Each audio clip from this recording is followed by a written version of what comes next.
All right, I told you there were some other reasons as well. What I believe to be incomplete disclosure, and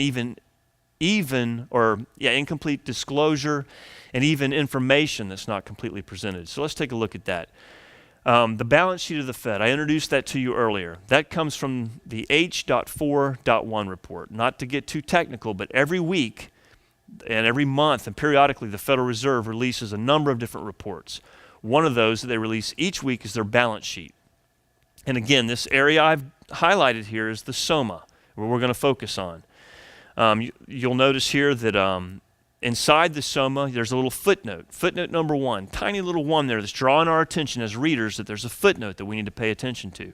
That footnote pertains to the U.S. Treasury securities held.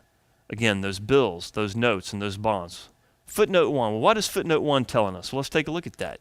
Footnote 1 is saying, hey guys, some of these securities that we've included here have actually been lent out to some dealers under the overnight and term securities lending facility. We just want you to know that. And while I appreciate that disclosure, remember the assets held in the SOMA are pledged as collateral. So when I look over here at table 10 on this report, I see there's the treasuries, there's the agency bonds, and they're telling us, dear reader, some of this stuff, or we've pledged this as the assets behind the currencies. But notice, why is there no footnote telling us, hey, some of the stuff we're pledging to you as collateral has actually been lent out to some of these primary dealers under the overnight program or the term securities lending facility. Term, what term is that? Well, is it a week, a couple of days, 30 days, 90 days? How long has this stuff been lent out? So noticing and feeling that a note should be there, I sent a letter to the chairman, Chairman Ben Bernanke, and I asked him specifically there, and you can see that he restated my question.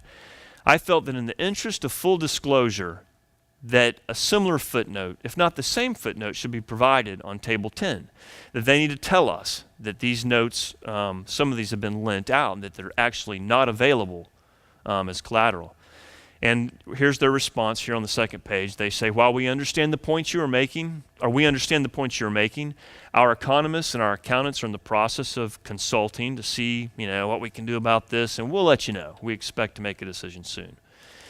Sure enough, 1 week later, look at this. This is table 10 of that report. 1 week later, footnote 2 appears, and they tell us, dear reader, some of these securities have indeed been lent out.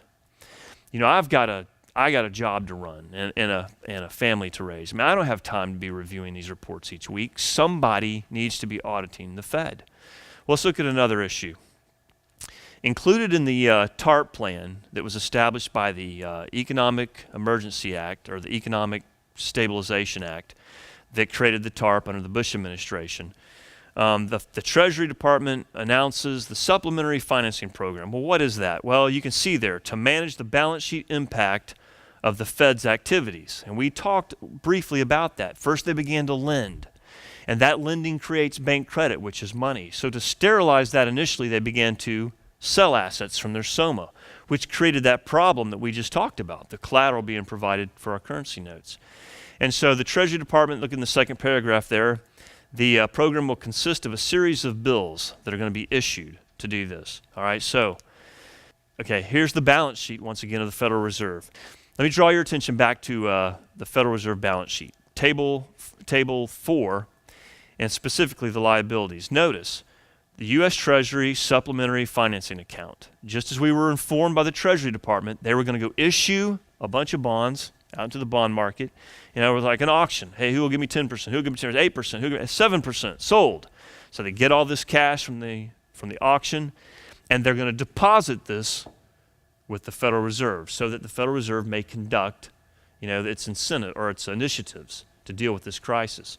So here we go. We see that they went out, and indeed $559 billion comes in here onto the balance sheet of the Fed. And we see here that the Treasury Department has indeed collected $560 billion from their auction, and they've deposited there. I do want to draw a distinction. Right above that, you see the general account of the Treasury Department. The general account's kind of like your own checking account.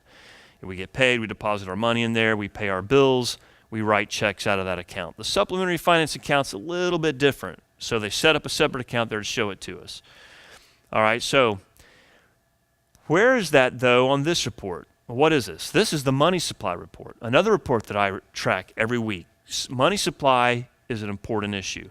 It's been said by Milton Friedman, and I agree. Inflation is at all times a monetary phenomenon.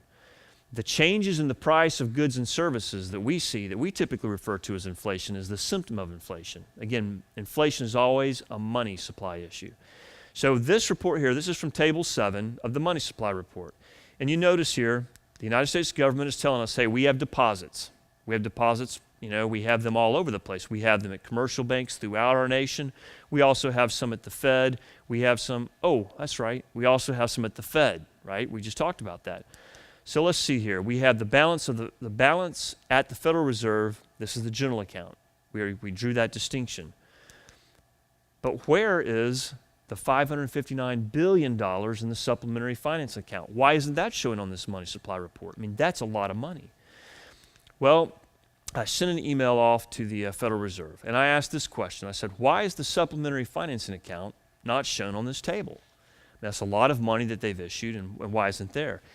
And they were kind enough to reply, and this is what they said. They said, Mr. Shealy, the supplementary financing program, or the account, is not really a transactional account from the perspective of the Fed.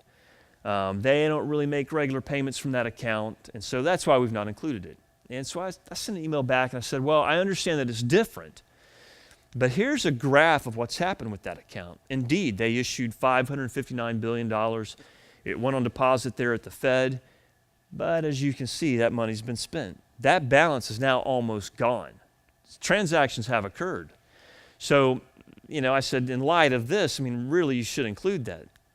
And I got a follow-up email from her, and she said, hey, I thought you would be pleased to know that we're now working on including this in the money supply report. And indeed, you can see that here's a cover letter on the money supply report.